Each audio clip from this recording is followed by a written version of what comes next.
আসসালামু আলাইকুম স্যার। আসসালাম, বিসমিল্লাহির রহমানির রহিম। হযরত ছাত্রছাত্রী, আপনারা কেমন আছেন? জি স্যার, ভালো। আপনি কেমন আছেন? আছি আলহামদুলিল্লাহ। আজকে আপনাদের তাহলে টপিক হচ্ছে লেকচার 4, তাই না? জি স্যার। বাংলাদেশ ও বৈশ্বিক পরিবেশ পরিবর্তন, আবহাওয়া জলবায়ুর নিয়ামক সমূহ, সেক্টর ভিত্তিক, স্থানীয় আঞ্চলিক এগুলো খুব গুরুত্বপূর্ণ লেকচারটা। এটা আসলে কোনো একক লেকচার না, এটা আপনার গোটা ভূগোলের 4টা লেকচারের বাকি সব লেকচারের হচ্ছে সাম আপ। এই লেকচারটা বাকি সব লেকচারের সাম আপ এটা। এই জন্য অত্যন্ত মনোযোগের সাথে ক্লাসটা করবেন, আমি খুব খুশি হব তাহলে। স্যার,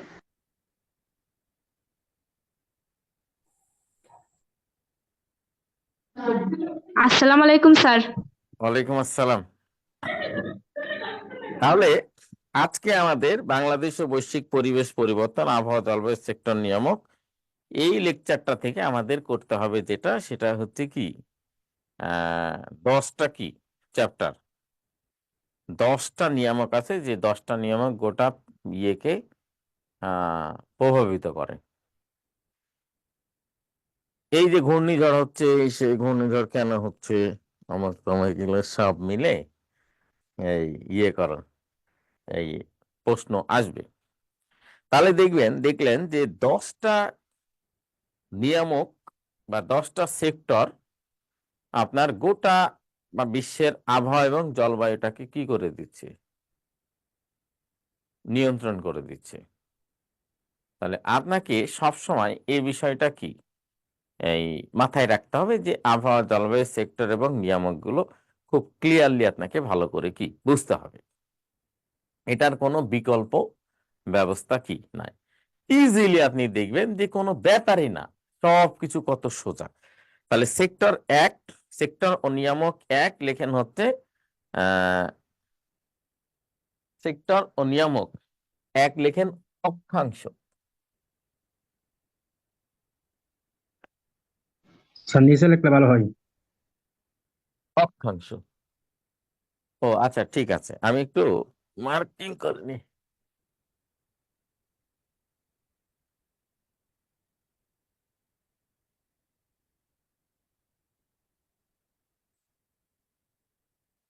স্যার আজকে টপিকটার নাম আরেকবার বলবেন কাইন্ডলি।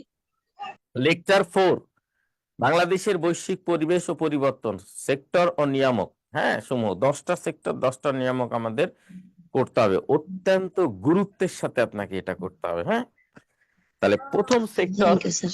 ও নিয়ামক,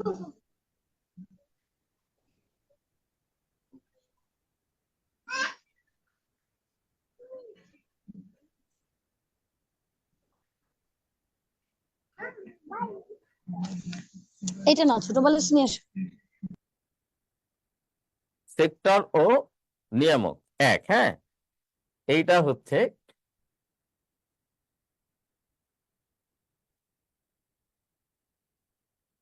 অক্ষাংশ।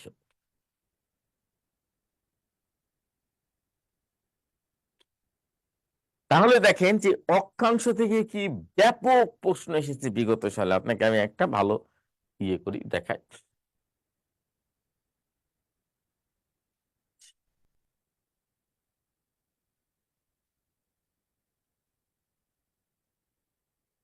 আচ্ছা,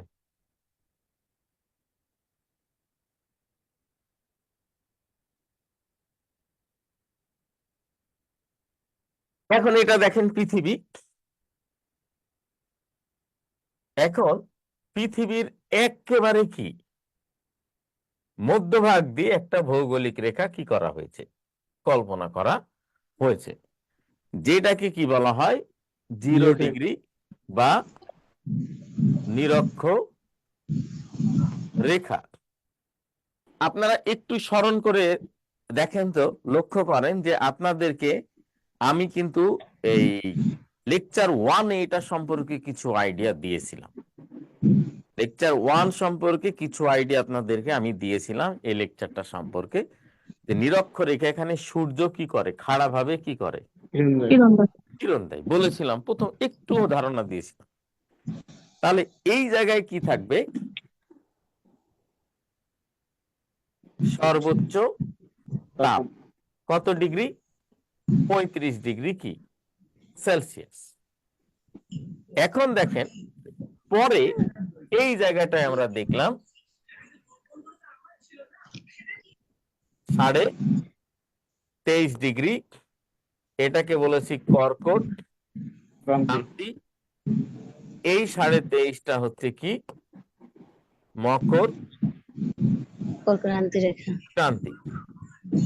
এখন এইটা দেখেন সূর্য থেকে একটু দূরে, সর্বোচ্চ বলাটা ঠিক না,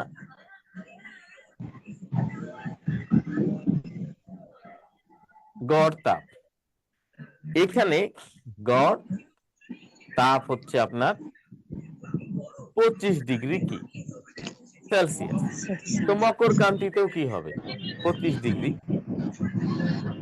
এর পরে আমরা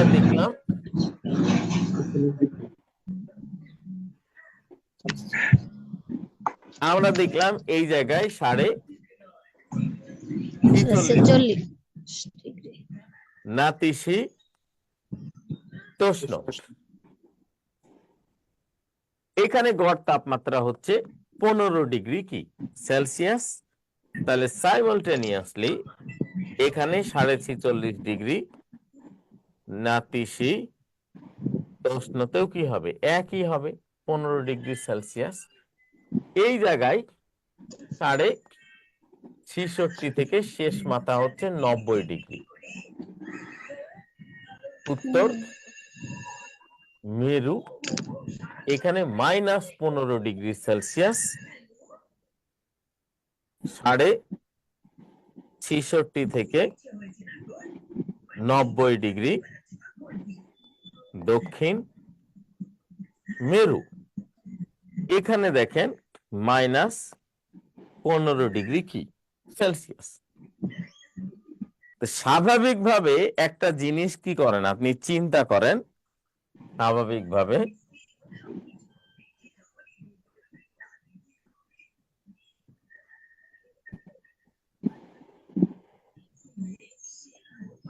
স্বাভাবিকভাবে একটা জিনিস চিন্তা করেন, দেখেন যত আপনি উত্তর বা দক্ষিণে যাচ্ছেন, এদিক থেকে যত উত্তর বা দক্ষিণে যাচ্ছেন পৃথিবীর মধ্যভাগ থেকে, এখানে মধ্যভাগ, এখানে সূর্য খাড়া ভাবে কিরণ দিচ্ছে, তত দেখছেন কি হচ্ছে? তাপমাত্রা কমছে।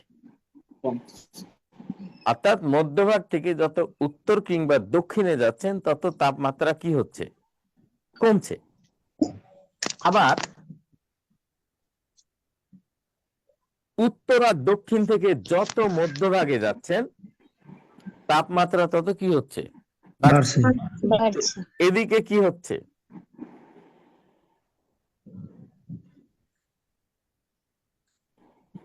আপনার ভিডিও অন করা হয়েছে। এখানে কি হচ্ছে? হ্যাঁ, আপনাকে বলতেছি। বাড়ছে। আর এদিকে কি হচ্ছে? কমছে। এদিকে কি হচ্ছে? কমছে। এখান থেকে এদিকে বাড়ছে। তাহলে আপনি পৃথিবীর মধ্যভাগ থেকে যত উত্তর এবং দক্ষিণে যাবেন তত তাপমাত্রা কি হতে থাকবে? কমতে থাকবে। আর উত্তর আর দক্ষিণ থেকে কি যত মধ্যভাগে আসবেন তাপমাত্রা তত কি বাড়তে থাকবে। তাহলে উত্তর আর দক্ষিণ থেকে মধ্যভাগে আসলে তাপমাত্রা বাড়বে, আর মধ্যভাগ থেকে উত্তর ও দক্ষিণে গেলে তাপমাত্রা কমবে। শেষে দেখেন বরফ, মাইনাস মানে বরফ। তাহলে নিরক্ষরেখা থেকে 3 বার প্রশ্ন এসেছে, কর্কট ক্রান্তি থেকে 8 বার প্রশ্ন এসেছে যে কোন ভৌগোলিক রেখা বাংলাদেশের মধ্যভাগ দিয়ে চলে গেছে।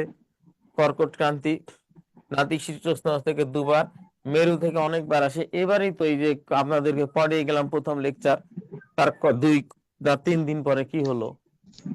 প্রিলি পরীক্ষা হলো, দেখেন প্রিলি পরীক্ষায় প্রশ্ন কি আসলো, যে হচ্ছে কি কত ডিগ্রি হচ্ছে মেরু অঞ্চল, 90 ডিগ্রি। তাহলে তাড়াতাড়ি এটা তুলে নেন, এতটুকুর মধ্যে 23টা প্রশ্নের উত্তর আছে বিগত সালের, এবং গত বিসিএসই একটা এসেছে।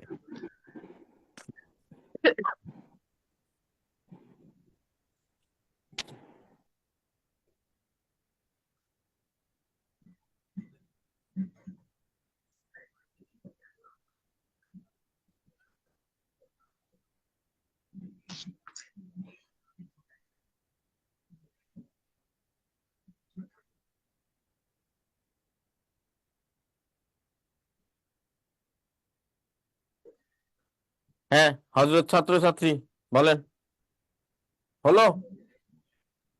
জি স্যার। স্যার এখন এখান থেকে যে কোনো কোয়েশ্চেন থাকলে আপনি আমাকে কি করতে পারেন, বলতে পারেন।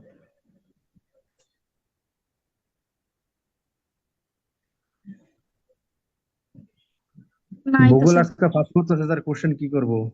হুম ভূগোলই আজকে ফার্স্ট করতেছি। না, ফার্স্ট করলেও বুঝতে পারবেন। আমার ক্লাসে কোনো ফার্স্ট আর লাস্ট নাই, ইনশাল্লাহ আমার ক্লাসে পার্টিসিপেট করলে আপনি যদি অন্তত ক্লাস 9-10 পর্যন্ত পাস করে থাকেন তদুপরি বুঝবেন, এবং জি আপনি স্যার। যদি ডক্টরেট করে থাকেন, ভূগোলের উপর ডক্টরেট করে থাকেন, তদুপরি আপনার মনে হবে যে না, আমার জন্য ক্লাসটা খুব গুরুত্বপূর্ণ, এতটুকু আপনি নিশ্চিত থাকতে পারেন। আসসালামু আলাইকুম স্যার। ওয়ালাইকুম আসসালাম। তাহলে আমরা দেখলাম যে এখান থেকে 23টা কোয়েশ্চেন এসেছে বিগত সালে। এখন আমরা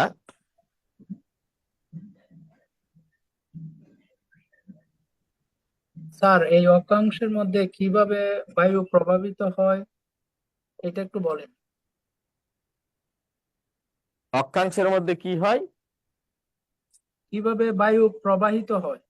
হ্যাঁ ওটা তো যাবো, বায়ু প্রবাহ চ্যাপ্টার যখন যাবে তখন করব। বায়ু আচ্ছা স্যার, প্রবাহ, ঠিক। বায়ু প্রবাহকে, হ্যাঁ ওয়ালাইকুম, কিছু বলবি এদিকায়? বায়ু প্রবাহ তো একটা চ্যাপ্টার আছে, ওখানে তো আমরা কি করব। এখন দ্বিতীয় নম্বর আমরা যেটা দেখব সেটা হচ্ছে সেক্টর 2।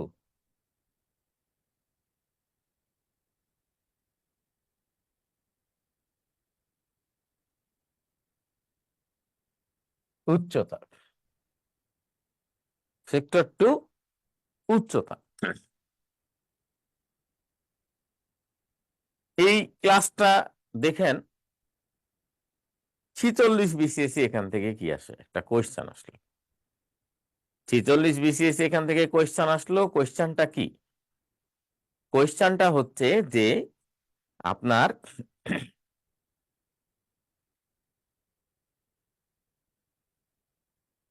প্রতি 150 মিটার উচ্চতার কারণে 1 ডিগ্রি সেলসিয়াস তাপমাত্রা কমে যায়। তাহলে আপনি এখানে একটা জিনিস ভালো করে লক্ষ্য করেন, সেটা হচ্ছে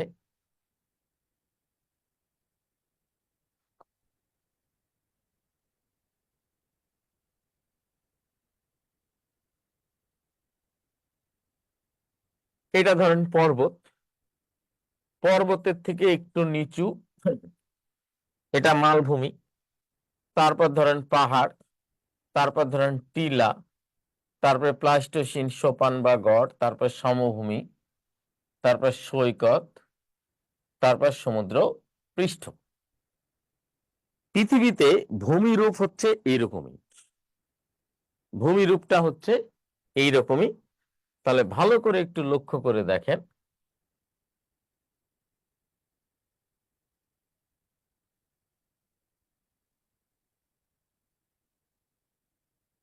পর্বত 1000 মিটার প্লাস,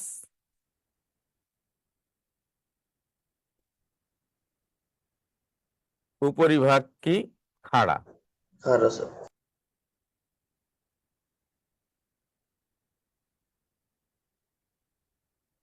বিশ্বের 18% কি পর্বত, পর্বত। সর্বোচ্চ এভারেস্ট। 8,850 মিটার। মিটার। কত মিটার? 8,850 মিটার। ঠিক আছে, এখন দেখেন এরপরে দ্বিতীয় হচ্ছে উচ্চ মালভূমি। মালভূমি।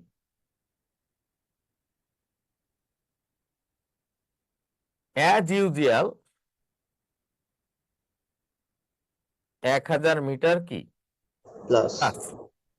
তাহলে এইটার সমতল উপরিভাগ সমতল। উপরিভাগ হচ্ছে সমান। তাহলে বিশ্বের 24% কি মালভূমি, সর্বোচ্চ আমির পামির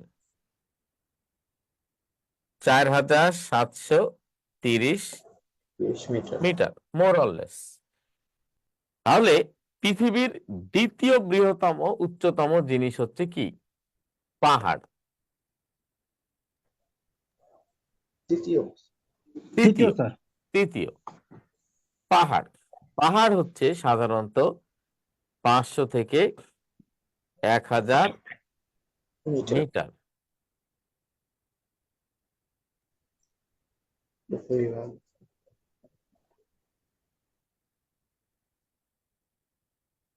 সর্বোচ্চ কোন পাহাড়?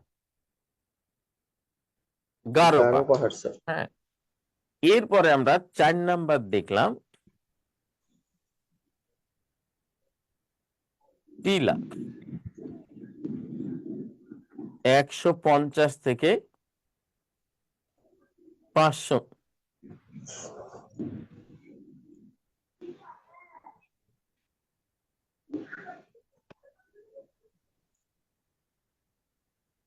সিলেট অঞ্চলে টিলা থাকে। এরপর আমরা 5 নাম্বার দেখলাম সোপান বা গড়। 20 থেকে 50 মিটার। মিটার। কত মিটার? 20 থেকে 50 মিটার স্যার। 50 মিটার। এইটা হচ্ছে দেশের 12%। এরপরে 6 নাম্বার হচ্ছে সমভূমি।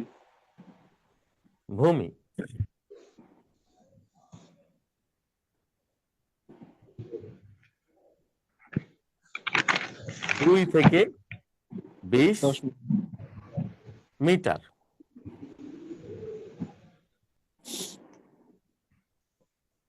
মধ্য ইউরোপ। এটা কি?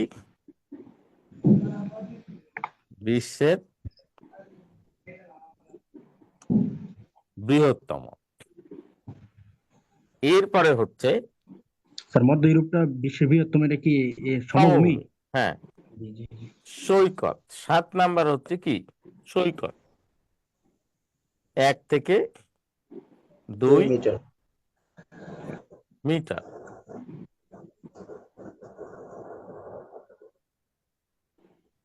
কক্স বাজার 120 কিলোমিটার। স্যার ওটা 2 হবে না? 1 থেকে 2 মিটার। বিশ্বের নাকি বৃহত্তম। বিশ্বের কততম? বৃহত্তম কোনটা? কক্সবাজার। তাহলে পর্বতের পর আমরা যেটা দেখলাম উচ্চতা কি স্যার? মালভূমি। 120 মিটার, 20 কিলোমিটার। কোনটা? ওই যে কক্সবাজার যেটা। হ্যাঁ, 120 কিলোমিটার। কেএম মানে কিলোমিটার।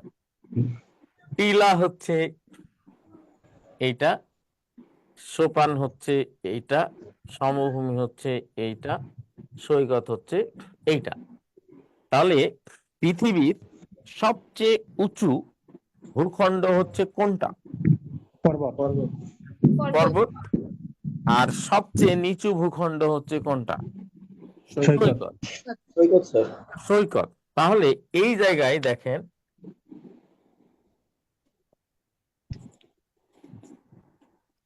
নিয়ামকটা কি? স্যার এই জায়গায় কি গিরিখাত বা এগুলা উপত্যকার এগুলা করবে না, কাউন্ট করা হবে না? না, আমরা তো আর উপত্যকা ভূপ্রকৃতি পড়ছি না, আমরা উচ্চতা পড়ছি, তাই না?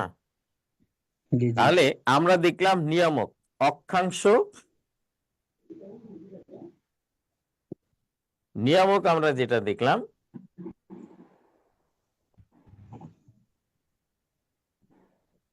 উচ্চতা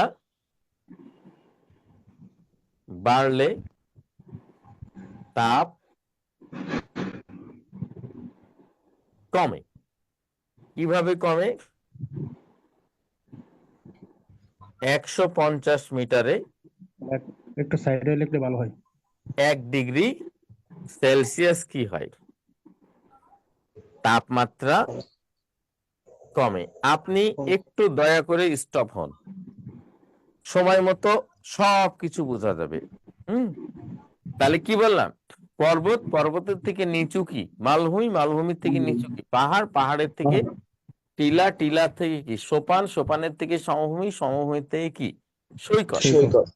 তাহলে এখানেই যে জিনিসটা দেখছেন যে প্রতি 150 মিটার উচ্চতার কারণে 1 ডিগ্রি সেলসিয়াস কি কমে? তাপ কমে। তাপ কমে স্যার। তাহলে ঘটনা যেটা দেখা যাচ্ছে যে এখানে থাকবে কি সর্বনিম্ন, সর্বোচ্চ তাপ। সর্বনিম্ন তাপ থাকবে কোথায়? আচ্ছা। পর্বতে। পর্বতে। এর কারণ কি? পর্বত হচ্ছে সর্বোচ্চ। তাহলে ভূপৃষ্ঠ থেকে প্রতি 150 মিটার উচ্চতার কারণে 1 ডিগ্রি সেলসিয়াস করে কি কমে? তাপমাত্রা কমবে। তাপমাত্রা কমে। তাপমাত্রা কি কমে। তাহলে সর্বনিম্ন একই অক্ষাংশে, একই জায়গায়, একই ভূখণ্ডে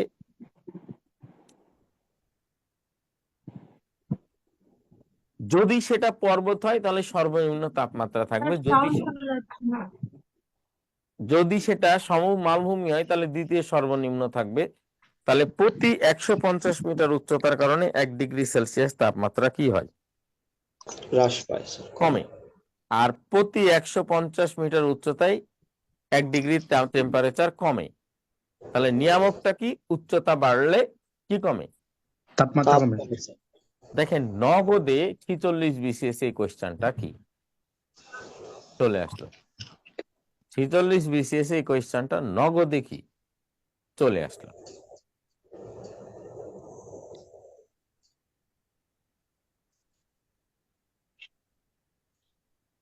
তাহলে তাড়াতাড়ি কি করে নেন, স্ক্রিনশট করে নেন, আর কোনো কোয়েশ্চেন থাকলে বলেন। স্যার এখানে 2 নম্বরের মালভূমি যে বিশ্বের এখানে এটা পড়ে কি 24? হ্যাঁ, বিশ্বের 24% মালভূমি। 24%। বিশ্বের যে স্থলভাগ, হ্যাঁ সর্বোচ্চ পামির, হ্যাঁ। স্যার স্যার এখানে পর্বত এবং মালভূমি দুইটার উচ্চতাই তো স্যার 1000 প্লাস, সো দুইটা সেম হওয়ার কথা না স্যার? কেন সেম হবে? আপনি ক্লাসে কনসেন্ট কোথায় ছিলেন? ক্লাসে ছিলেন? স্যার আমি একটু পরে জয়েন হয়েছি। ও আচ্ছা, তাহলে একটু পরে জয়েন হলে বলি যে দেখেন এটার উপরিভাগ খাড়া হবে, এটার উপরিভাগ কি হবে? সমতল। সমতল। অনেক মালভূমি আছে, সাধারণত পর্বত হচ্ছে মালভূমির থেকে অনেক উঁচু হয়, পর্বত মালভূমির থেকে অনেক উঁচু হয়। স্যার এটা কি কিন্তু খাড়া হয় স্যার? অনেক মালভূমি আছে যেগুলো পর্বতের থেকেও কি উঁচু, যেমন পামির। বাংলাদেশের সর্বোচ্চ পর্বত শৃঙ্গ হচ্ছে তাজিংডং 1231 মিটার, আর পামির হচ্ছে কত? 4730 মিটার। আসমান জমিন তফাৎ। জি স্যার। স্যার পাহাড়ে সর্বোচ্চ গারো, ওইটা জিনিসটা বুঝিনি স্যার। গারো পাহাড় সর্বোচ্চ বাংলাদেশে। সর্বোচ্চ পাহাড় বাংলাদেশে গারো। গারো, হ্যাঁ। স্যার এটার কত স্কয়ার ফিট, স্কয়ার কিলোমিটার? কোনটা? মধুপুরের স্যার যে আরে ভাই ভাই, পর্বত কখন স্কয়ার কিলোমিটার হয়? হলো, এটা হলো, স্ক্রিনশট করে নেন, এটা স্ক্রিনশট করে নেন, হলো। জি স্যার। আচ্ছা, তাহলে আমরা একটা জায়গায় ফিক্সড হয়ে থাকলে আমাদের আরো কত আছে, 8টা চ্যাপ্টার আছে। হ্যাঁ, ফাঁকি দেই না আমি কোনোভাবেই, কোনো সময় একটা সেকেন্ড একটা ইঞ্চি ফাঁকি দিই না স্টুডেন্টকে, এটা মনে স্যার রাখবেন। হয়ে গেছে আমাদের। আপনারা একটু কনসেন্ট্রেট করেন। অক্ষাংশ আমরা দেখলাম, তারপর দেখলাম কি উচ্চতা। এরপরে আবহাওয়া জলবায়ুর তৃতীয় নিয়ামক হচ্ছে সেক্টর 3।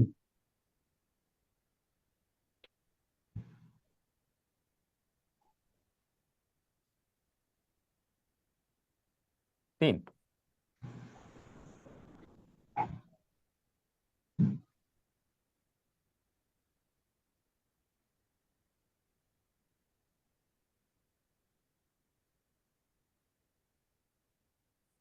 দিবারাত্রের কি দৈর্ঘ্য।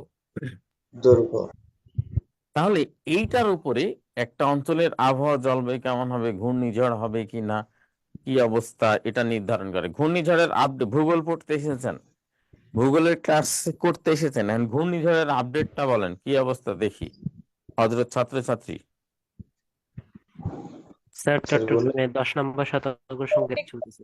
স্থানীয় সতর্কতা সংকেত চট্টগ্রামে না, দিয়েছিল। কথা ফাও বলা যাবে না, কথা ক্লাসিক্যালি বলতে হবে।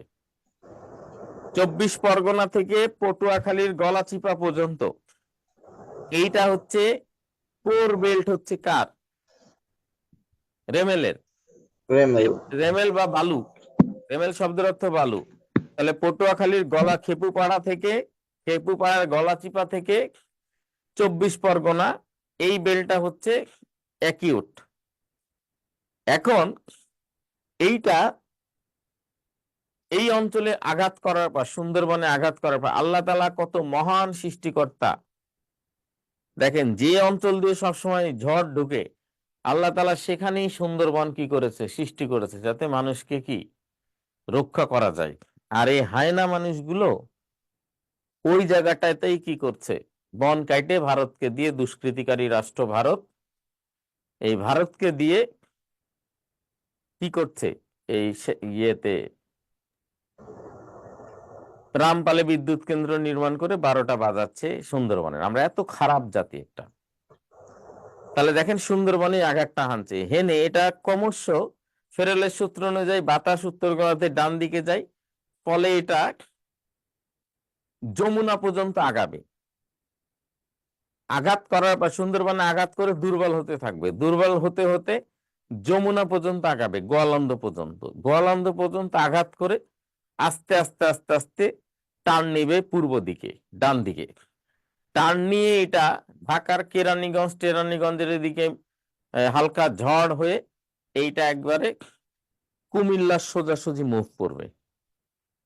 কুমিল্লার শেষ সীমা কুমিল্লা থাকবে, আর বাকিটা থাকবে হচ্ছে চট্টগ্রাম। তাহলে এইভাবে যায় চট্টগ্রাম হয়ে কক্সবাজার দিয়ে এটা কি হয়ে যাবে, শেষ হয়ে যাবে।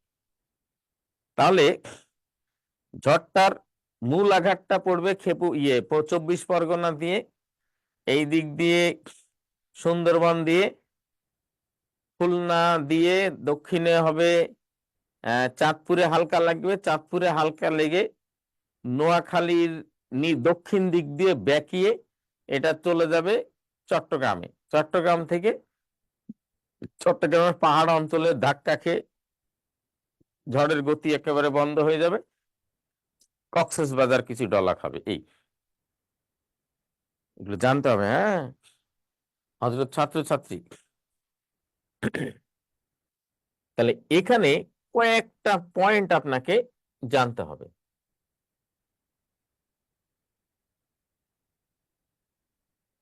সূর্য কি করে, সেকেন্ডে 29 কিলোমিটার বেগে 66.5 ডিগ্রি হেলে পশ্চিম থেকে পূর্ব দিকে 365 দিন 5 ঘন্টা 48 মিনিট 47 সেকেন্ডে নিজ অক্ষকে এই সূর্যকে, আর 23 ঘন্টা 56 মিনিট 4 সেকেন্ডে নিজ অক্ষকে একবার ঘুরে। সূর্যকে যখন ঘুরে তখন সেটাকে কি বলা হয়, সূর্যকে কেন্দ্র করে ঘুরলে এটাকে বলা হয় বার্ষিক গতি, আর নিজ অক্ষকে কেন্দ্র করে ঘুরলে বলা হয় আহ্নিক গতি। এখন আহ্নিক গতি। অঞ্চলে কেউ আছেন দক্ষিণের এই পটুয়াখালী, বরগুনা বা খুলনা এই অঞ্চলের কেউ আছেন আপনারা এখানে? জি স্যার, আমি আছি বরগুনা। বরগুনা এখন অবস্থা কি ভাই আপনার? সবাইকে জানান, সবাই খুব কিউরিয়াস। স্যার এখন ওইখানে বৃষ্টি হইতেছে, হালকা হালকা বৃষ্টি হইতেছে। আর হচ্ছে আবহাওয়া ওরকম, বাতাস নাই। মানে রেমেল কটার দিকে ঢোকার কথা আপনাদের ওদিকে? 9টা? হ্যাঁ, 8টার পরে থেকে বৃষ্টিপাত হয়ে তারপরে বন্যা হওয়ার কথা, 8টার পর থেকে। 9টার পর থেকে? জি স্যার।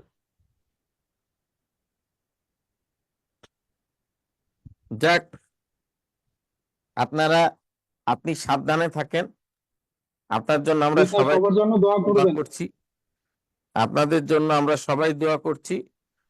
সবাই দোয়া করবেন যাতে। আপনার নাম কি? মোহাম্মদ জাহিদুল ইসলাম। আমাদের জাহিদুল ইসলাম ভাইয়ের কোনো কি না হয়, ক্ষতি না হয়, এলাকার কোনো ক্ষতি না হয়, সমগ্র বাংলাদেশের কোনো কি না হয়, ক্ষতি না হয়, এটা আমরা কামনা করছি এবং প্রার্থনা করছি যাতে আপনাদের কোনো কি ক্ষতি না হয়। তাহলে আমরা দেখলাম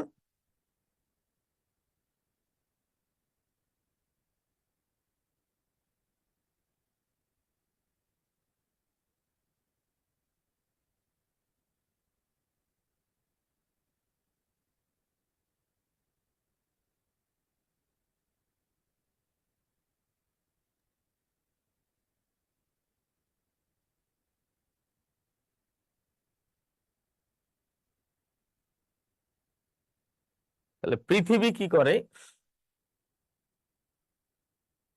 66.5 ডিগ্রি হেলে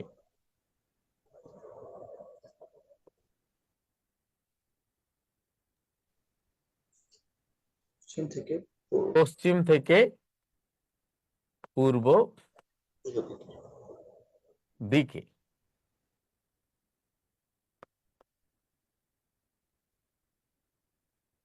সেকেন্ডে 29 কিলোমিটার বেগে 365 দিন 5 ঘন্টা 48 মিনিট 47 সেকেন্ডে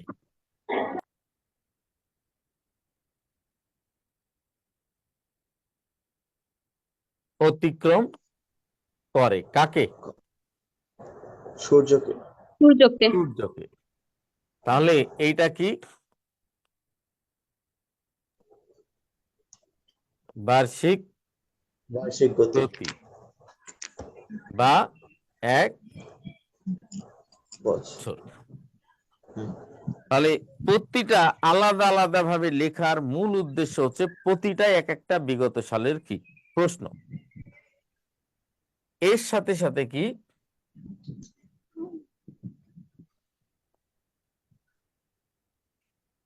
23 ঘন্টা 56 মিনিট 4 সেকেন্ড নিজ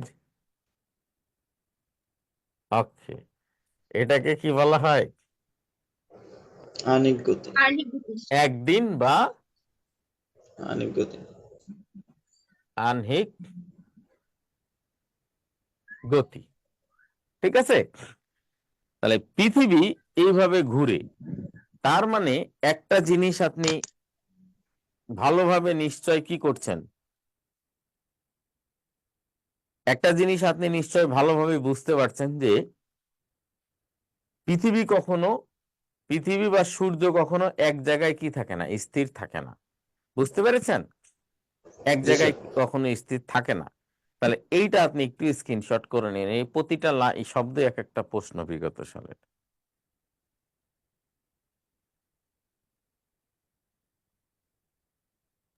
ওকে স্যার।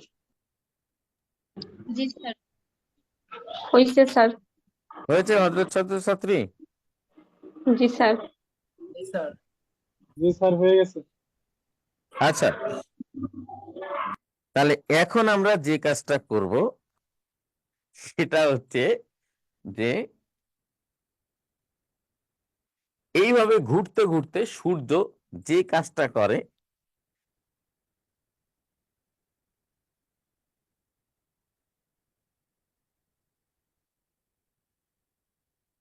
স্যার একটা কোশ্চেন 23শে ছিল আগেরটা একটু।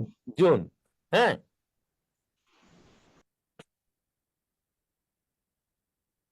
উত্তর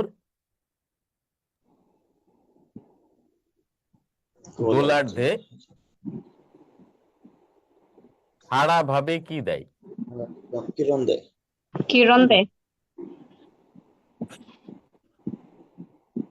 তাহলে যেই জিনিসটা হবে সেটা কি?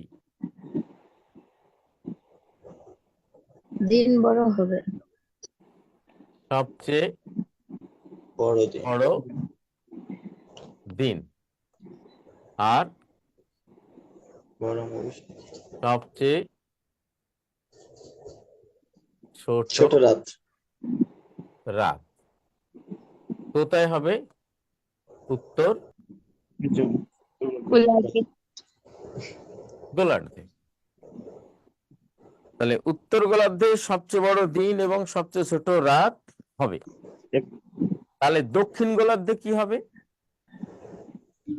তার বিপরীতটা স্যার। ওর বিপরীতটা হবে।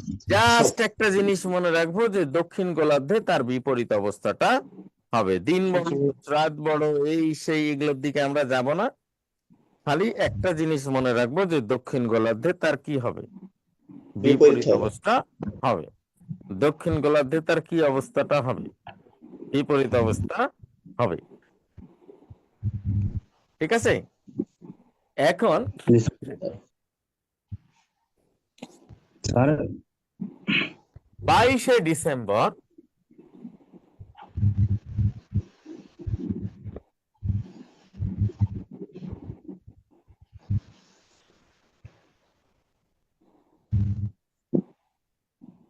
দক্ষিণ গোলার্ধে, কোন গোলার্ধে? দক্ষিণ গোলার্ধে। 22শে দক্ষিণ গোলার্ধে, 22শে ডিসেম্বর দক্ষিণ গোলার্ধে খাড়া ভাবে কিরণ। তো দক্ষিণ গোলার্ধের মূল কেন্দ্র কোনটা? মকর ক্রান্তি। আর এটা কোনটা? কর্কট প্রাপ্তি। ক্রান্তি। ঠিক আছে? জি স্যার। তাহলে এখানে আরেকটু যদি বলতেন স্যার একটু, স্যার, ওই যে কর্কট ক্রান্তির কথাটা একটু বলতেন যে উত্তর গোলার্ধের। হ্যাঁ, উত্তর গোলার্ধে খাড়া ভাবে কিরণ দিবে কোথায়? কর্কট ক্রান্তিতে। আর দক্ষিণ গোলার্ধে খাড়া ভাবে কিরণ দিবে কোথায়? মকর ক্রান্তি।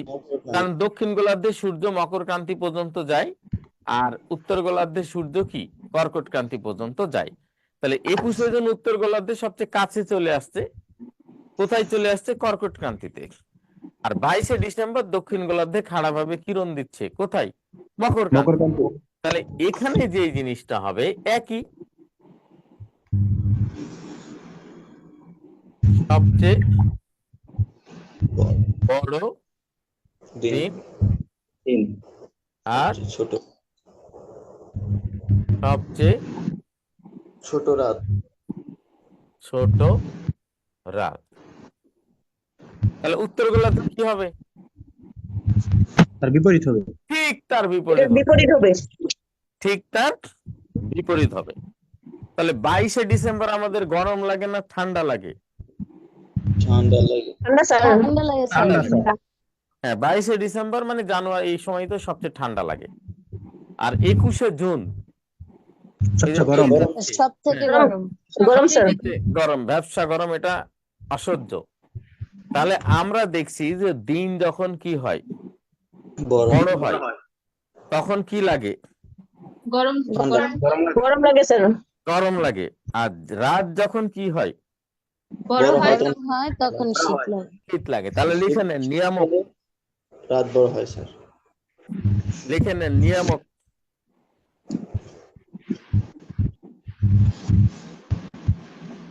তাহলে কি লিখে নিয়ামক। নেবেন? নিয়ামক। আচ্ছা নিয়ামত। হ্যাঁ, নিচে লিখেন নিয়ামক। দিনের দৈর্ঘ্য বাড়লে দিন বড় হলে তাপমাত্রা বৃদ্ধি পায়। তাপমাত্রা কি পায়? বৃদ্ধি পায় স্যার। আর যদি রাতের দৈর্ঘ্য বাড়ে তাহলে কি হয়? মাত্রা হ্রাস পায় স্যার। তাপমাত্রা কি হয়? হ্রাস পায়। ঠিক আছে হযরত ছাত্রছাত্রী? জি স্যার। গুড। স্যার তাহলে আপনি যদি পৃথিবীর কোনো জায়গায় এখন যদি বলা হয় ওই জায়গার তাপমাত্রা এখন কেমন, তাহলে আপনি কি করে ফেলতে পারবেন? বলে দিতে পারবেন যে ওখানে দিবারাত্রি হ্যাঁ দিন রাত্রির দিন পার্থক্য রাত্রি থাকে। না, আপনি এই যে তারিখ দেখেই বুঝে নিবেন যে তারিখ আর গোলার্ধ স্যার, গোলার্ধে আছে স্যার। তারিখ দেখলেই তো বুঝে নিবেন। যেমন উত্তর যদি বলে এখন ইউক্রেনের তাপমাত্রা কেমন, তাহলে আপনি দেখলেন ইউক্রেন উত্তর গোলার্ধে এখন কি মাস, মে মাস, বলবেন না যে খুব বেশি। আবার যদি বলে যে নামিবিয়ার তাপমাত্রা কেমন এখন, বা আপনি যে নামিবিয়ায় নামিবিয়ার যাবেন, আপনার বন্ধু দক্ষিণ গোলার্ধে। নামিবিয়ায় ধরেন যাবে, এই নামিবিয়া যাওয়ার সময় আপনার বন্ধু হচ্ছে কি পোশাক টোশাক নিয়ে যাবে, বা আপনি কি পোশাক নিয়ে যাবেন, কি অবস্থা আবহাওয়া জলবায়ুর, এটা বোঝার জন্য আপনাকে কি করতে হবে?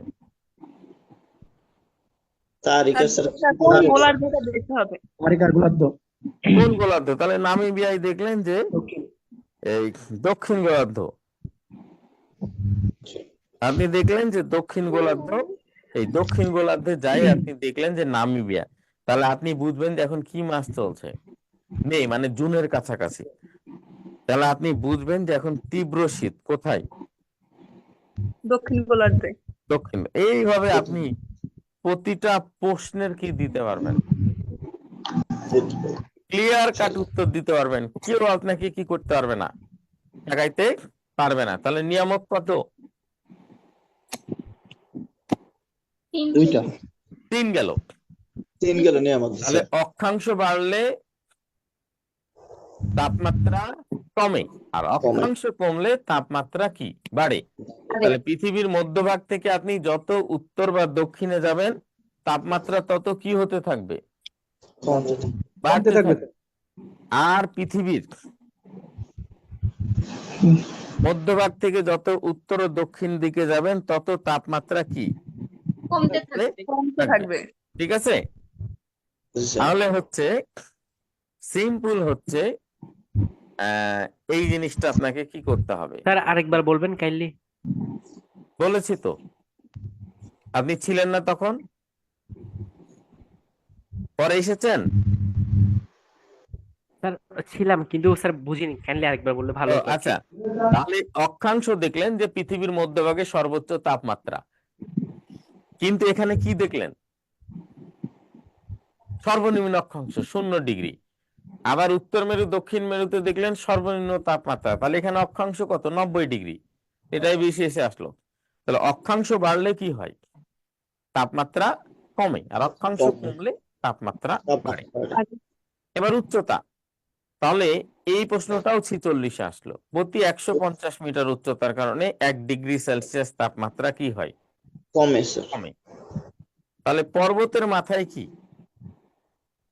সব থেকে তাপমাত্রা কম স্যার, শীতল কম। আর একই জায়গা ধরেন দিল্লি থেকে আমি যে দেরাদুন দিকে উত্তর ভারতের দিকে গেলাম, আপনার মানালি নামে একটা জায়গা আছে, মানালিতে কাছাকাছি এখন ধরেন দেরাদুন নামে একটা জায়গা আছে, দারাদুন, দিল্লির আরো অনেক উত্তরে, এমন গরম 42 ডিগ্রি সেলসিয়াস। আমি জুস খাচ্ছি, কিছুক্ষণ পর পর শরবত খাচ্ছি, লাসি খাচ্ছি, গরমে জীবনটা অতিষ্ঠিত, লাসি তারপর শরবত জুস এগুলো খাচ্ছি, কলিজাটা ঠান্ডা হয়ে যাচ্ছে। আবার 30-40 মিনিট পর আবার প্রচন্ড তৃষ্ণা লাগছে, এত গরম। ওখান থেকে হিমালয়ের দিকে তাকালে দেখা যাচ্ছে কি বরফ জমে আছে হিমালয়ের মধ্যে। গরম। তাহলে একই জায়গায় নিচু হওয়ার কারণে সেটা কি শীতল, গরম, তাপমাত্রা বৃদ্ধি পেয়েছে। আর এটা 46 আসলো। আবার দেখেন যে সূর্য যেই গোলার্ধে কিরণ দেয় সেই গোলার্ধে দিনের দৈর্ঘ্য বেশি হয়, রাত ছোট হয়।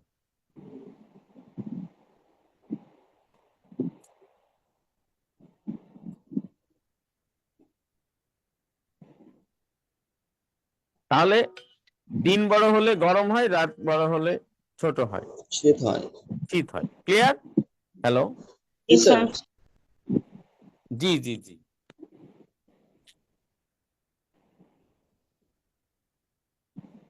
ও আমি এই যে অনলাইন ক্লাসে আছি তো কিছুক্ষণ পর কল ব্যাক করছি। আচ্ছা বন্ধু।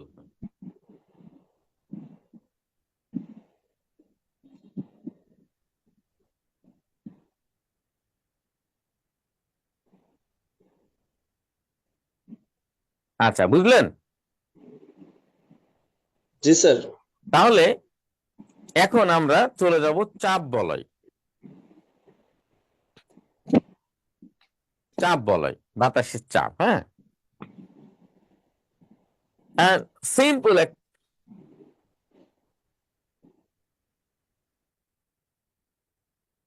সিম্পল একটা জিনিস আপনি মাথায় রাখবেন যে এইটা ধরেন পৃথিবী,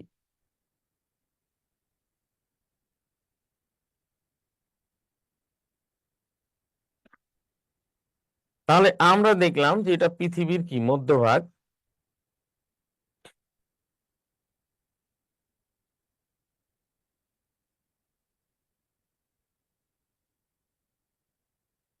এটা 0 ডিগ্রি কি সূর্য খাড়াভাবে কিরণ দেয়, 0 ডিগ্রি কি নিরক্ষরেখা। রেখা। এইটা হচ্ছে নিম্নচাপ।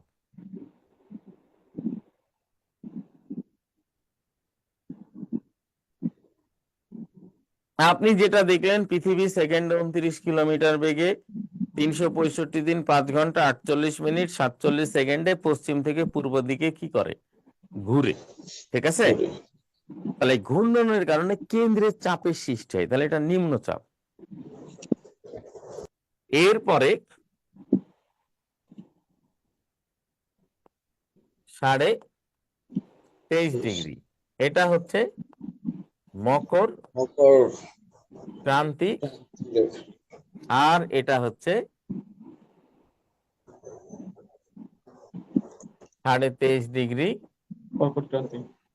কর্কট ক্রান্তি। তাহলে এইটা নিম্নচাপ হলে স্বাভাবিকভাবে নিম্নচাপের পরেরটা কি হবে, উচ্চ চাপ। এটা কি হবে, উচ্চ চাপ। তাহলে একটা নিম্নচাপ হলে আর একটা কি হবে, উচ্চচাপ হবে। ওয়েভের মতো হবে না? হুম হুম হুম। একটা যখন উচ্চচাপ হবে তখন আর একটা কি হবে, স্বাভাবিকভাবেই কি হবে, হ্যাঁ হ্যাঁ হ্যাঁ। আসসালামু আলাইকুম স্যার, আমি ক্লাসে স্যার অনলাইনে, এই ক্লাস চলছে।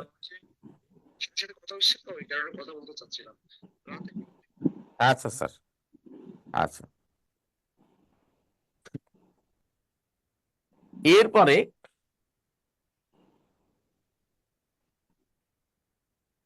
এইটা হচ্ছে 46.5 ডিগ্রি নাতিশীতোষ্ণ। তাহলে এটা কি হবে, উচ্চতাপের ফলে কি নিম্নচাপ। আর এটাও 46.5 ডিগ্রি নাতিশীতোষ্ণ। এটাও কি হবে, নিম্ন চাপ। এইটা 66.5 ডিগ্রি, এটা কত ডিগ্রি, 90 ডিগ্রি। এটা হচ্ছে কি উত্তর মেরু। তাহলে এটা নিম্নচাপ হলে এটা কি হবে, উচ্চচাপ। এইটা 66.5 ডিগ্রি থেকে এটা কি 90 ডিগ্রি, এটা কি দক্ষিণ গোলার্ধ, উচ্চ চাপ। দক্ষিণ মেরু। তাহলে সিম্পলি আপনি একটা বিষয়ে লক্ষ্য রাখবেন, সেটা হচ্ছে কি,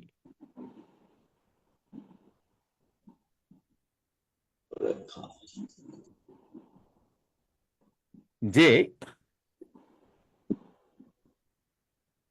বাতাস চাপ দেয়, একটা কি নিম্নচাপ হলে আরেকটা কি হবে, উচ্চচাপ। উচ্চচাপ। উচ্চচাপ।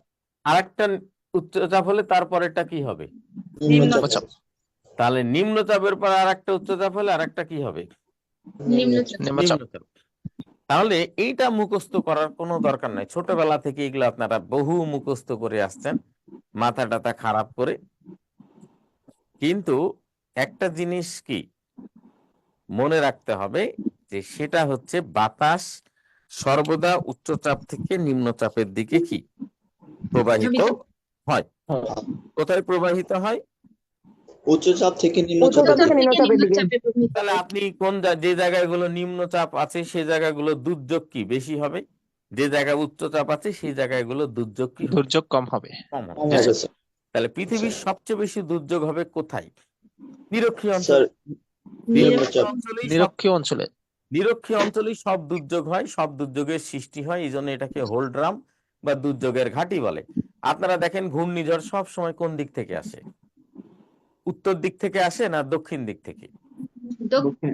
দক্ষিণ দিক দক্ষিণ থেকে মেরু। স্যার। সাইক্লোন, দক্ষিণ। টর্নেডো, টাইফুন, হ্যারিকেন, বাগুইন যা কিছু আসে সব কোথায় থেকে আসে, দক্ষিণ থেকে আসে না উত্তর থেকে আসে? দক্ষিণ। দক্ষিণ থেকে। তার মানে দক্ষিণ দিক হচ্ছে থেকে। নিরক্ষরেখায় সবকিছু কি হয়, সৃষ্টি হয়। সৃষ্টি। তাহলে আপনি প্রতি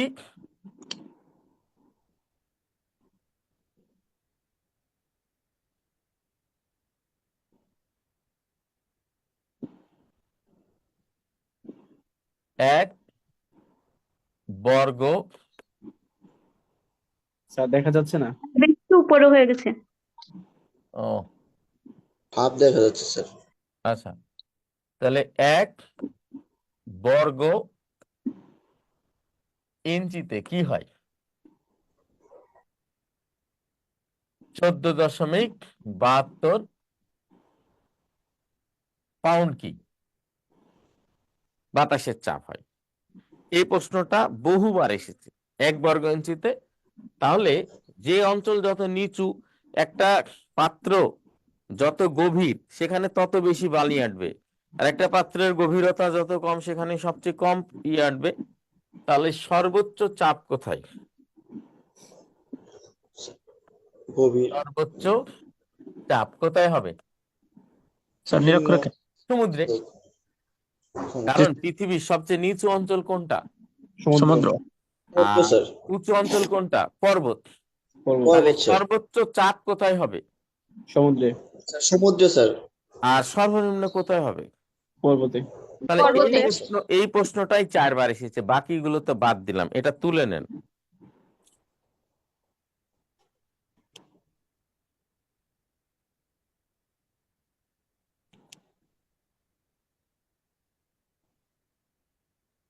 ওকে স্যার, তোলা হয়েছে স্যার। তুলে নিলেন? জি স্যার। আচ্ছা, এবার নিয়ামক কত, 4। 4। 4 কেন হবে, কি বলেন আপনি, অক্ষাংশ, উচ্চতা, তারপরে হচ্ছে কি দিবারাত্র, স্যার এবার 5 হবে। এবার 5 হবে। আপনারা লিখছেন না মনে হয়। আচ্ছা, স্যার লিখছি। একটা জিনিস মাথায় রাখবেন, যে সেটা হচ্ছে এবার বাতাসের চাপ, বাতাসের চাপ থেকে আরো বেশি প্রশ্ন আসে, কিন্তু বাতাসের চাপ আপনার হয়ে গেছে, বাতাসের চাপ আপনার 100% হয়ে গেছে। স্যার এই যে 4-এর নিয়ামকটা একটু একবার বলবেন কাইন্ডলি, ক্লিয়ার ভাবে, এক নিয়ামক কথায় যেটা। 4-এ হচ্ছে যে বাতাস সর্বদা উচ্চচাপ থেকে, বাতাস সর্বদা উচ্চচাপ থেকে নিম্নচাপের দিকে কি হয়, প্রভাবিত হয়, ধাবিত হয়, প্রভাবিত হয়। এবং সবচেয়ে বেশি দুর্যোগটা হবে কোথায়, নিম্নচাপে। নিম্নচাপ। আর সবচেয়ে দুর্যোগ কম হবে কোথায়, পর্বতের উচ্চচাপ, উচ্চচাপে। তাহলে চাপটা সবচেয়ে বেশি হয় কোথায়, নিম্নচাপে।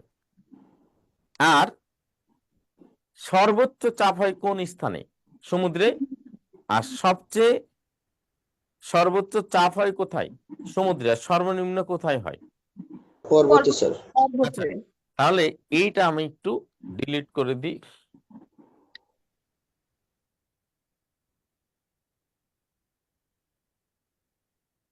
এখন নিয়ামক কত? 5। লেখেন বায়ু প্রবাহ।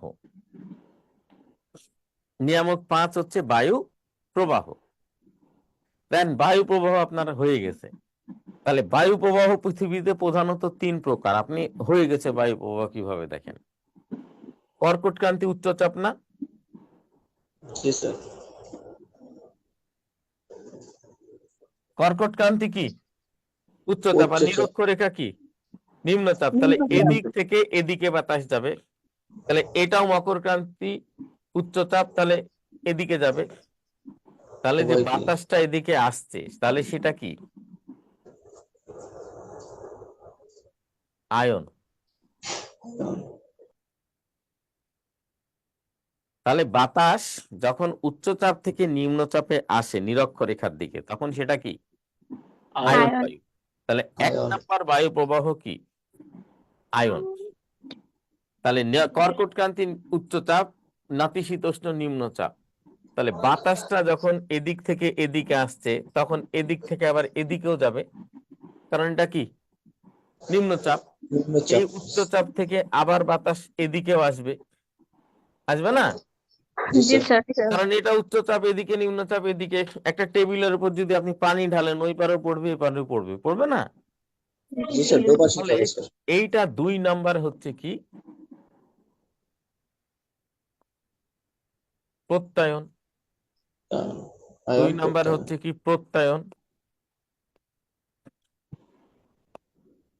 তাহলে দেখেন, কর্কটক্রান্তি আর মকরক্রান্তি থেকে নিরক্ষরেখার দিকে যে বাতাসটা যায়, কর্কটক্রান্তি এবং মকরক্রান্তি থেকে নিরক্ষরেখার দিকে যে বাতাসটা যায়, সেটা হচ্ছে কি? আয়ন। আসছে আয়ন, মধ্যের দিকে আসছে আয়ন। আর আয়নের বিপরীত প্রত্যায়ন। প্রতি আয়ন মানে আয়নের প্রতি বা বিপরীত দিকে যেটা যাচ্ছে সেটা প্রত্যায়ন। তাহলে আমদানি রপ্তানি স্যার। হ্যাঁ, তাহলে কর্কটক্রান্তি মকরক্রান্তি উচ্চচাপ, আর এপারে একটা নিম্নচাপ আছে, ওই পারে একটা নিম্নচাপ আছে, তাহলে 2 দিকেই যাবে। তাহলে এপারে যখন আসছে, তখন তাকে কি বলছে? আয়ন। আর ওই পারে যখন যাচ্ছে, তখন প্রত্যায়ন। প্রত্যয়ন। আর একটা জিনিস ভুলে গেলে চলবে না, এখানেও তো একটা উচ্চচাপ আছে, তাই না? হ্যাঁ, মেরু। এখানেও তো একটা কি আছে? হ্যাঁ স্যার, মেরু অঞ্চল উচ্চচাপ বলা হয়। এখানেও একটা কি আছে? উচ্চচাপ আছে। তাহলে এই উচ্চচাপের পরে এপার তো আর কিছু নাই, আছে? না স্যার। তাহলে এই উচ্চচাপের এদিকে কি আছে? নিম্নচাপ আছে। নিম্নচাপ আছে। তাহলে এখান থেকে এদিকে যে বাতাস আসবে সেটা হচ্ছে মেরু।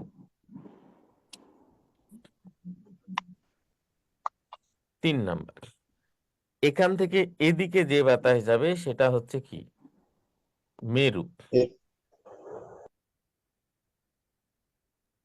ঠিক আছে? 2 মিটার আসা বাতাস গুলাকে স্যার মেরু বলা হয় নাকি? মেরু বলা হয়।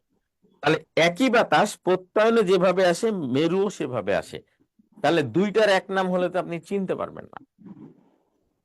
এই জন্য আপনাকে আলাদাভাবে চেনানোর জন্য একটার নাম কি রাখা হয়েছে? মেরু। আর একটার নাম কি রাখা হয়েছে? প্রত্যয়ন। ঠিক প্রত্যায়ন। আছে? হ্যাঁ।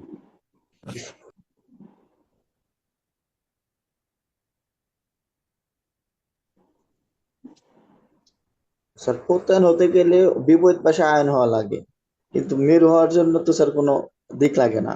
দিক লাগে না মেরু থেকে, শুধু কারণ মেরু কোনো দিক লাগে না, কারণ আচ্ছা, মেরুর একটাই দিক। জি স্যার। মেরুর কয়টা দিক? একটাই দিক। একটি।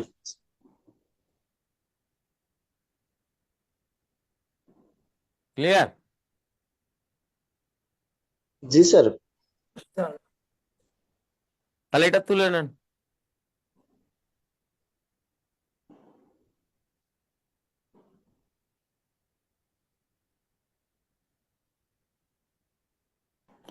স্যার, ঘূর্ণিঝড়ের সময় বাতাসের গতি বেশি থাকে কেন? নিম্নচাপের দিক। উচ্চচাপ অঞ্চল থেকে নিম্নচাপ অঞ্চলের দিকে যায় অনেক বেগে। দ্রুত বেগে বাতাস চলাচল করে এই জন্য।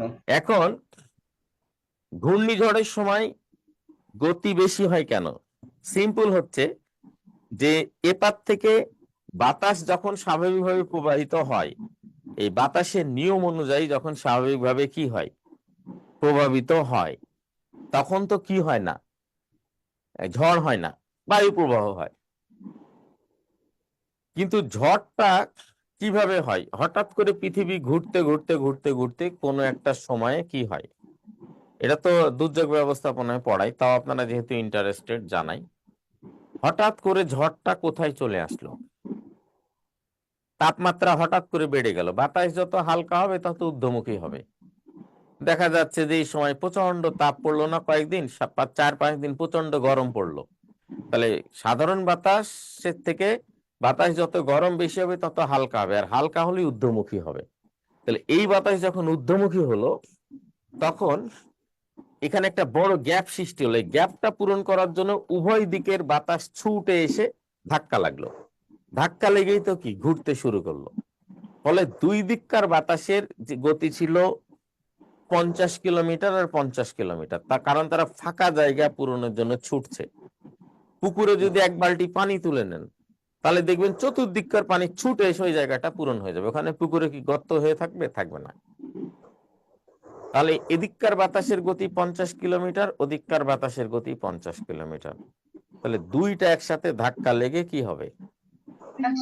100 কিলোমিটার গতিতে কি যেদিক যাবে 100 কিলোমিটার ঝড়ের গতি। সৃষ্টি করবে স্যার। হ্যাঁ, তখন সেটা ঝড় হবে বা ঘূর্ণিঝড়ের সৃষ্টি হবে। ক্লিয়ার? জি স্যার, বুঝতে পারছি, ধন্যবাদ স্যার। আচ্ছা, এবার নিয়ামক কত? 6। 6 স্যার। 6। এখন বায়ু প্রবাহের পরে এই বায়ু প্রবাহ যখন হয়, এই বায়ু প্রবাহ যাওয়ার সময় জলীয় বাষ্প নিয়ে যায়, ফলে কি হয়? মেঘের সৃষ্টি হয়। এই মেঘ যায় পাহাড়ে বা পর্বতে ধাক্কা পেয়ে মেঘ ঘনীভূত হতে হতে জলীয় বাষ্পগুলো বেশি ঘনীভূত হয়ে আর ধরে থাকতে পারে না আকাশে, পৃষ্ঠটানের কারণে পৃথিবীতে পড়ে যায়। তখন এবার নিয়ামক 6, মেঘ ও বৃষ্টি। তাড়াতাড়ি।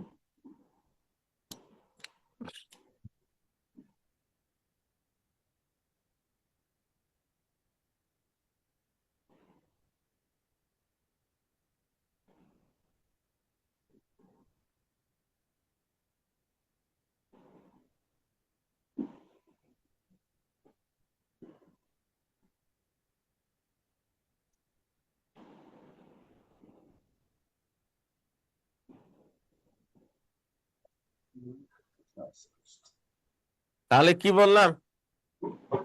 মেঘ ও বৃষ্টি। মেঘ ও বৃষ্টি।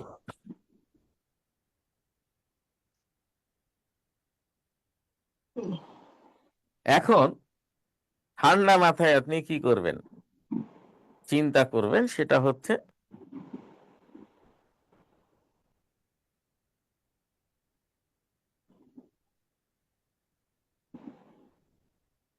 এই যে বাতাসের চাপ, এই চাপটা কিসের সৃষ্টি করছে? বাতাসের প্রবাহের সৃষ্টি করছে। আর বাতাসের প্রবাহ, বাতাস যাওয়ার সময় সমুদ্র থেকে কি নিয়েছে? আল্লাহ তাআলা কি চমৎকার ভাবে সবকিছু ব্যবস্থা করে দিয়েছে। পৃথিবী ঘুরছে, ঘোরার ফলে চাপ হচ্ছে, এই চাপের কারণে বাতাসের প্রবাহ হচ্ছে। এই চাপটা না ঘুরলে, চাপটা না হলে বায়ু প্রবাহ হতো না। আর এই বায়ু প্রবাহের ফলে কি হচ্ছে? আপনার জলীয় বাষ্প বাতাসে প্রবাহিত হতে হতে ছোট ছোট কণা মেঘের সৃষ্টি করছে।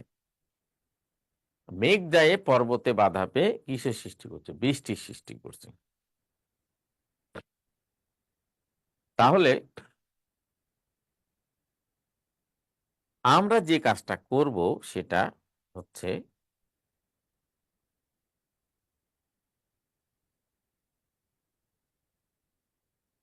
মেঘ আর বৃষ্টিকে একসাথে করে নেব।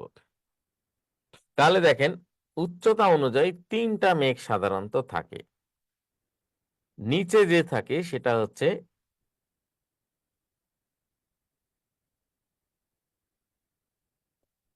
সাইরাস বা নিচু মেঘ। এখানে কি থাকে? জলীয় জলীয় বাষ্প।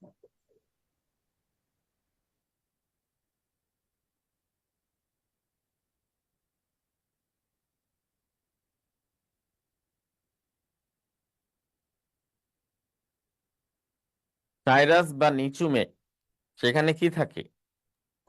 জলীয় জলীয় বাষ্প। বাষ্প। ফলে এখানে কি হয়?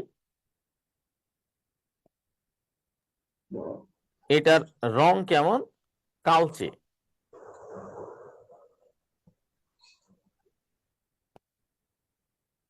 কালচে। এখানে কি হয়? বৃষ্টি হয়। হয়।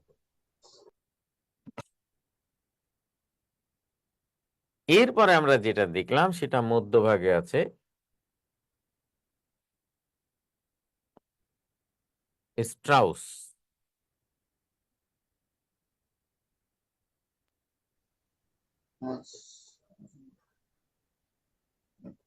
মাঝারি মেঘ।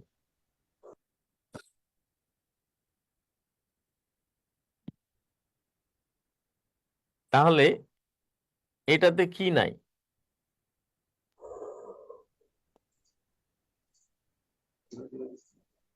জলীয় বাষ্প কি নাই। নেই। এইটা বালি কণা পৃথিবীতে অধিকাংশ থাকে ধুলার মধ্যে। বালি তো কাঁচ, এটা কাঁচকে এখানে সূর্য পড়লে কি দেখায়? সাদাটে দেখায়। তাহলে এটা হচ্ছে সাদা, সাদা মেঘ।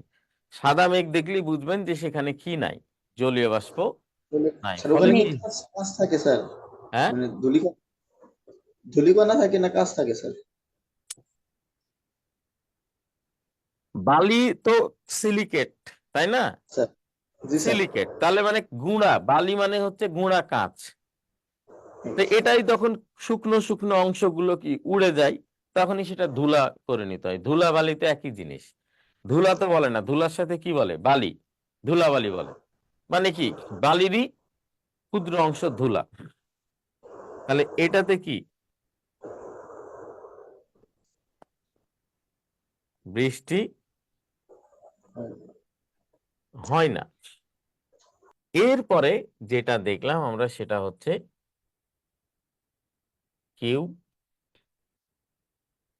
কিউমুলাস বা উঁচু মেঘ। এইটাতে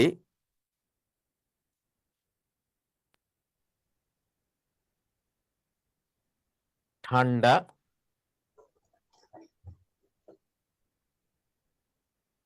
জলীয়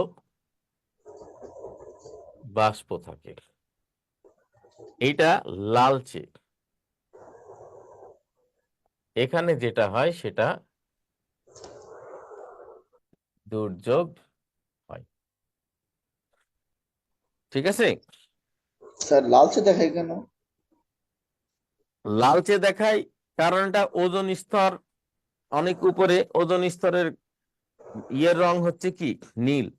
নীল স্যার। ওজোন স্তর গাঢ় নীল বর্ণের। নীলের সাথে সাদার একটা রিফ্লেকশনে সূর্যের আলো হচ্ছে অতিবেগুনি, সেটা এখানে লাল হয়।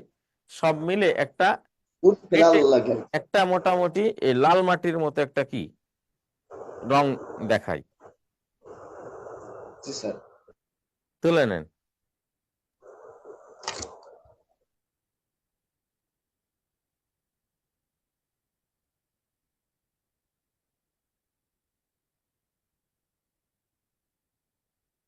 স্যার মাঝারি যে মেঘটা স্যার, ওটা স্যার কিভাবে স্যার উপরে ঘনীভূত হয়? মানে যে ধূলিকণা গুলা বাতাসে না স্যার ইয়ের সাথে? জলীয় কোনটা? বাষ্প তো নাই স্যার। ওই যে তাপমাত্রা যত বাড়তে থাকে মেঘ তত কি উপরের দিকে উঠতে থাকে। যত তাপমাত্রা বাড়বে তত উপরে উঠবে। আর মেঘ যত উপরে উঠবে বুঝতে হবে যে দুর্যোগ তত বেশি হবে। তাহলে মেঘ লাল হওয়া মানে কি? দুর্যোগের আভাস স্যার। আভাস যে ঝড় হবে, তুফান হবে। স্যার তার মানে স্যার প্রথমে যে নিচু মেঘটা ওইটা তৈরি হয়, তারপরে তাপমাত্রা বৃদ্ধির সাথে সাথে স্যার একটা একটা করে স্তর ক্রিয়েট করে স্যার, হুম হুম হুম উপরের দিক যায় আর একটা হুম করে। জি স্যার। স্যার তুলা শেষ। আচ্ছা, তাহলে আসল কাজ সবই শেষ এখন, বাকিগুলো আছে যেগুলো এগুলোর ভিত্তিতেই। তাহলে এবার কি নিয়ামক চ্যাপ্টার 7 7 7 স্যার। 7। হ্যাঁ, এখন লেখানো হচ্ছে এই মরুভূমি। নিয়ামক কত? 7 7। তাহলে 7টা কি? মরু মরুভূমি। তাহলে মরুতে কি থাকে? বালু। আলু। আর বালু কি? সিলিকেট। সিলিকেট কাচের সিলিকেট কার সিলিকেট? সিলিকনের সিলিকেট। সিলিকনের হ্যাঁ, সিলিকেট, বা এটাকে এক কথায় কি বলা যায়? কাঁচ কাঁচ। তৈরির কি উপাদান। প্রধান তাহলে উপাদান। এই জিনিসটা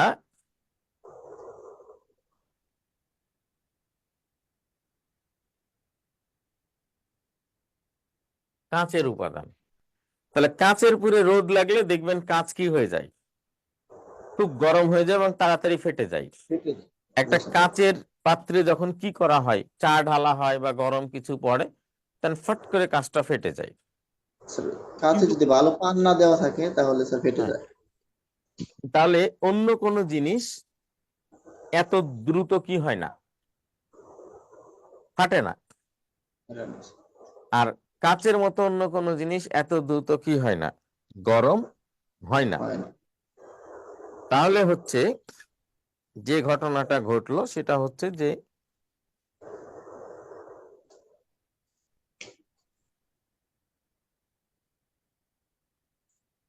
অতি দ্রুত কাঁচ কি হয়ে যায়, গরম হয়ে যায়। তাহলে মরুভূমিতে সবই কি? বালু। মরুভূমিতে তো গাছপালা, নদী নালা, তৃণলতা এগুলো কিচ্ছু নাই। তাহলে একটা উপাদানই আছে, সেটা কাঁচ। বালু মানে কাঁচ। তাহলে মরুভূমির বালু খুব দ্রুত কি হয়ে যায়, গরম হয়ে যায়। আবার দেখবেন কাঁচকে শীতের মধ্যে রাখলে খুব দ্রুত কি হয়ে যাবে, ঠান্ডা হয়ে যাবে। ঠান্ডা হয়ে যাবে। তাহলে মরুভূমিতে কি হবে? নিয়ামকটা কি? দিনের বেলায় গ্রীষ্মকাল, আর কি রাতের বেলায় শীতকাল। রাতের বেলায় শীতকাল। শীতকাল, তাড়াতাড়ি তুলনা। তাহলে আপনি যখন কোনো মরুভূমিতে যাবেন, তখন আপনি একটা জিনিস কি মাথায় রাখবেন, যে এখানে দিনের বেলা কি হবে, প্রচন্ড গরম গরম হবে, পড়বে, এবং রাতের বেলা কি প্রচন্ড শীত হবে। কম্বল লাগবে। কম্বল লাগবে। এই কত নম্বর হলো? চ্যাপ্টার 7। 7 আচ্ছা, এবার নিয়ামকের সেক্টর 8।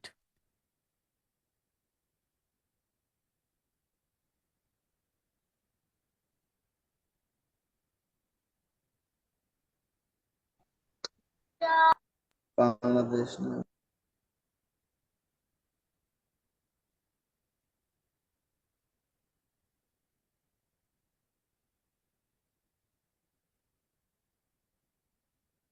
আমরা দেখলাম বাংলাদেশ।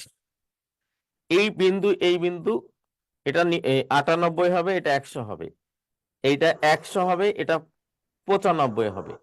আর এই বিন্দু আর এই বিন্দু সমান না হলে আপনার মানচিত্রটা কি হবে না। আর এই বিন্দু যে প্যারালালে থাকবে, এই মাথার এই মাথাও সে প্যারালালে থাকতে হবে। তাহলে নিয়ামক হচ্ছে সমুদ্র।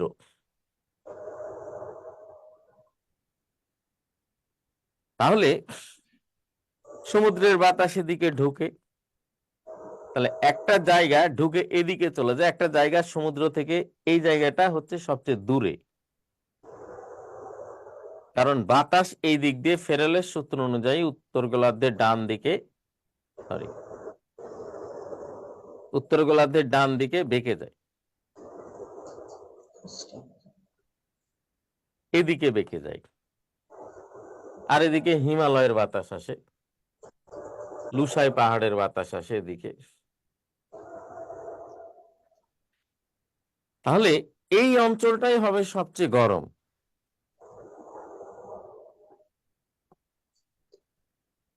এই অঞ্চলটা হবে সবচেয়ে গরম।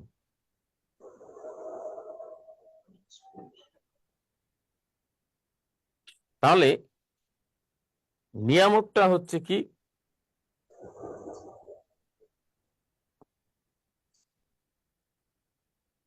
সমুদ্রের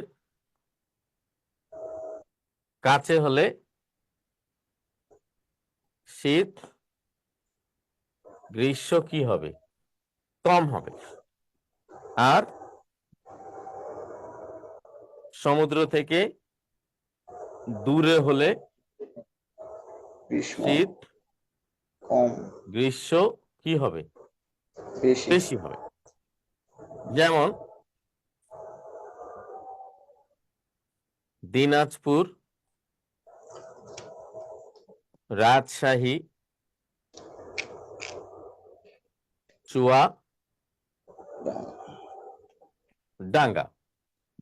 এগুলো সবচেয়ে গরম এবং শীত পড়বে। আর এটা হচ্ছে ভোলা, চট্টগ্রাম, কক্সবাজার।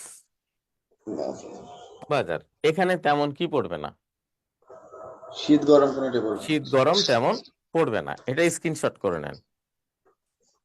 8। জি স্যার, জি স্যার, হ্যাঁ হয়েছে। হলো। এবার 9 নাম্বার দিয়ে লেখেন নদী।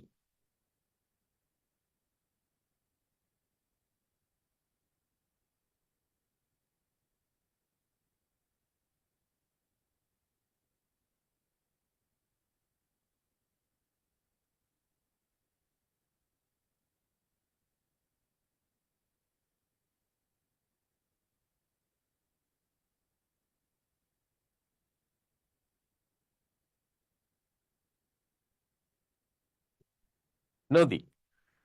তাহলে এখানে দেখেন জলবায়ু অনুযায়ী বাংলাদেশ একটা সাধারণ কি? জলবায়ু অনুযায়ী বাংলাদেশ একটা সাধারণ কি?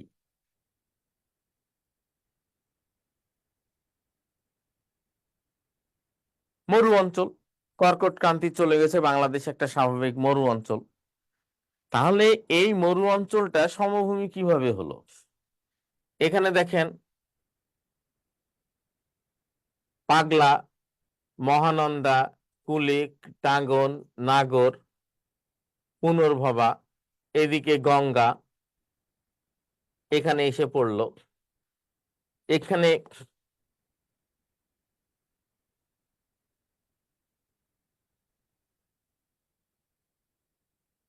ব্রহ্মপুত্র, ধরলা, তিস্তা, ধরলা, তিস্তা, করতোয়া, আত্রাই, বাঙালি,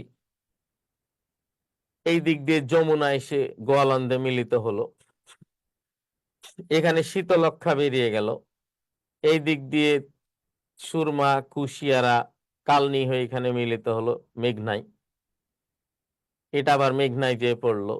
মনু, বাউলাই, ধেনু, সোমেশ্বরী, তিতাস, গোমতী, এই দিক দিয়ে বাড়ালো বংশী, ধলেশ্বরী, বুড়িগঙ্গা যে আবার ইয়েতে পড়লো। এখানে কপোতাক্ষ, হাড়িয়া, কপোতাক্ষ, তারপরে মাথাভাঙ্গা, ভৈরব, কুমার, ধানসিঁড়ি, কীর্তনখোলা, পশুর, রূপসা, চিত্রা, এই দিক দিয়ে হালদা, বোয়ালখালী, রাখিয়াং, কাসালং, কর্ণফুলী, নাফ, সাঙ্গু, মুহুরী, মাতামুহুরী। তাহলে গোটা বাংলাদেশটাই দেখেন নদী, নদীমাতৃক। তাহলে এই নদীর পলির কারণে বাংলাদেশ কি? উর্বর। নদীর পলির কারণে বাংলাদেশ হচ্ছে অত্যন্ত উর্বর। এই জন্য যদি একটা জায়গা কি থাকে, ওই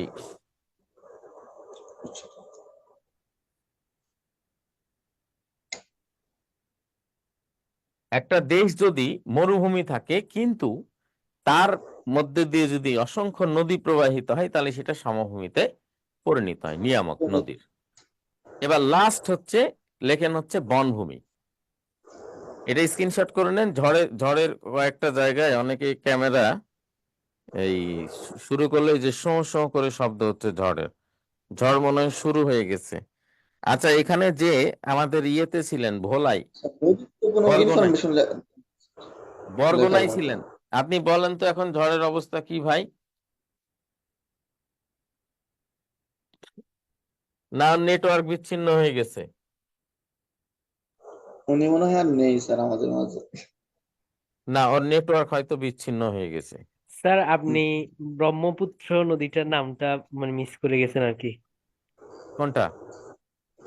ব্রহ্মপুত্র।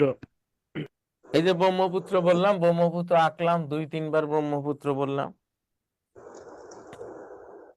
আপনি অন্যদিকে খেয়াল করছিলেন হয়তো, এই জন্য বুঝতে পারেননি। লাস্ট লেখেন বনভূমি, লাস্ট লেখেন 10 নাম্বার হচ্ছে বনভূমি।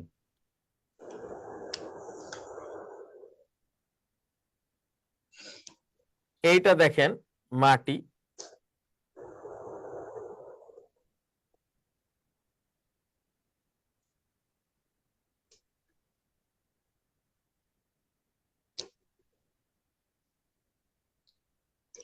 বনভূমি। এখন উদ্ভিদ যে কাজটা করে, এই শিকড় দিয়ে এখান থেকে কি নাই? পানি শোষণ, খনিজ পদার্থ শোষণ।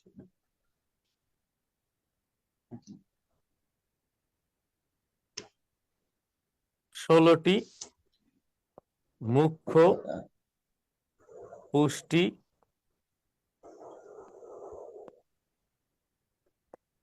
উপাদান, এইগুলো নিয়ে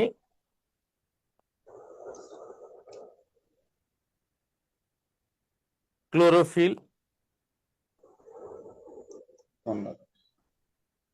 ক্রোমোফিল,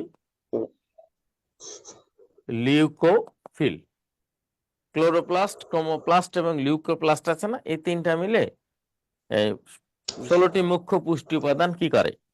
গ্রহণ করে। গ্রহণ করে শিকড় থেকে এটা নিয়ে যায় কোথায়? পাতায়। পাতাতে সূর্যের যখন আলোতে। নিয়ে যায় তখন সূর্য থেকে বিকিরণ পদ্ধতিতে কি নেয়? তাপ প্লাস আলো। আলো। আলো নিয়ে কি করে? আলোক সংশ্লেষণ প্রক্রিয়া খাদ্য তৈরি করে। প্রক্রিয়াতে খাদ্য কি তৈরি করে? তৈরি করার পরে এখানে যেটা উপজাত, এই উপজাত হিসেবে তৈরি করে পানি প্লাস অক্সিজেন, এবং এটা বাতাসে ছেড়ে দেয়। তাহলে পানি প্লাস অক্সিজেন যখন কি করে? বাতাসে ছেড়ে দেয়, তখন এই গাছ যখন থাকে সেই অংশ কি থাকে? শীতল থাকে।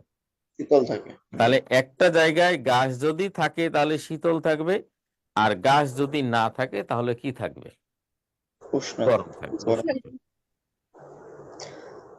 সিম্পল।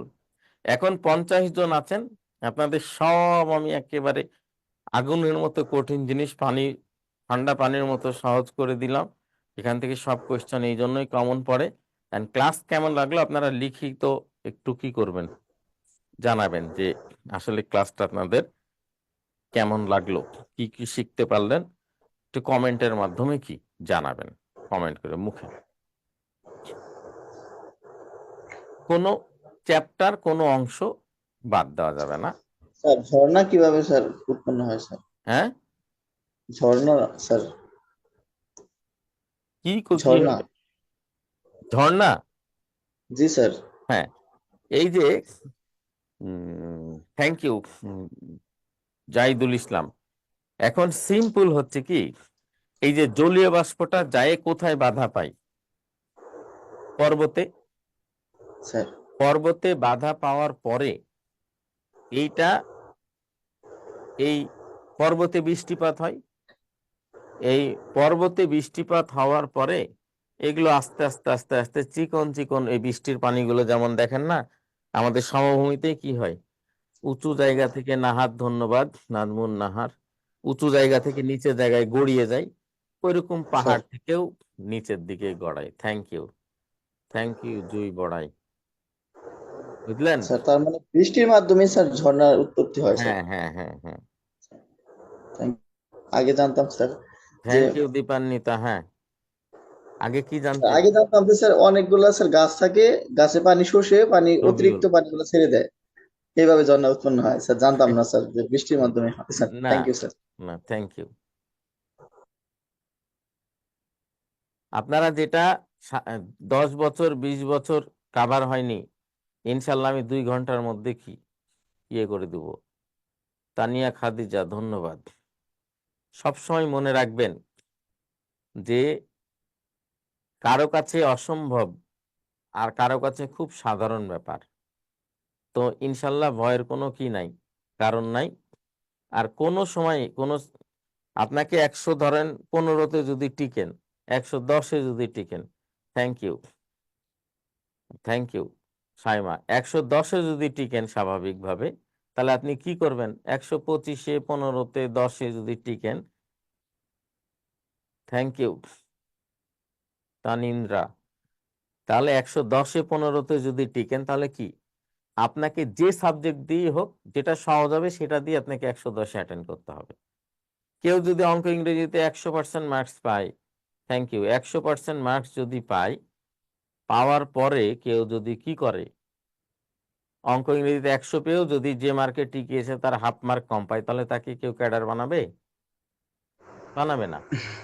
আর কেউ যদি অঙ্ক ইংরেজিতে 0 পেয়েও হাফ মার্ক কি বেশি পায়, thank you Rasel, half mark যদি বেশি পায়, তাহলে তাকে ক্যাডার বানাবে। এই জন্য মার্কের যে রাউন্ড, যে মার্কটা পেতে হবে, সব সময় কি করবেন, ওই মার্কটাই আপনাকে পাওয়ার জন্য আপনার সহজ উপায় দিয়ে। Amirul, thank you. Amirul Sanjida, thank you. Samba Khatun, আপনি সব সময় মনে রাখবেন যে যেটা আপনার জন্য সহজ সেটা দিয়ে ওই জায়গায় অ্যাটেন্ড করাতে পৌঁছাইতে হবে। পিএসসি মার্কস গণে, কোন সাবজেক্টে কত মার্কস পায় সেটা গণে না। Thank sir you. এটা একটা অ্যাডভান্টেজ স্যার আমাদের জন্য স্যার। অ্যাডভান্টেজ, এখানে আপনি ভূগোলে 25-30 মার্কস সব মিলে আছে, এখানে কমপক্ষে 25 মার্কস পেতে হবে। Thank you Faria Hossain, thank you. সবাই ভালো থাকবেন, আমার জন্য দোয়া করবেন, ইনশাল্লাহ যত দ্রুত সম্ভব আপনাদের সাথে দেখা হবে। Thank you. Thank you sir. আসসালামু আলাইকুম। আসসালামু আলাইকুম স্যার। এই ইয়ে সাহেব, ওই রাশিদ সাহেব,